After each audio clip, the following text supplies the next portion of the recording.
ஒரு குட்டி கதை சொல்லிட்டா.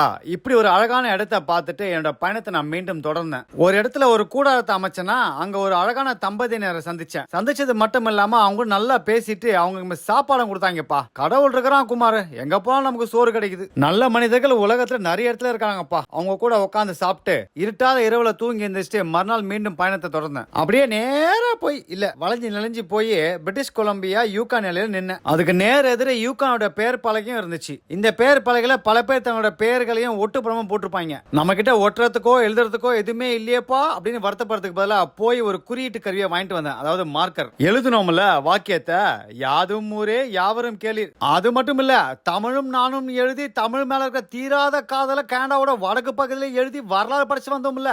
பிசி பெயர் பலகைகளை மட்டும் இல்ல, யூகான் பெயர் பலகையிலும் இதை எழுதிட்டேன். எனக்கு தெரிஞ்சு விஸ்வ கனடா முழுக்க பயணம் பண்ணி இந்த மாதிரி தமிழ்ல எழுதின ஒரே தரித்திர நாயகன் சரித்திர நாயகன் நானத்தான் இருப்பேன்.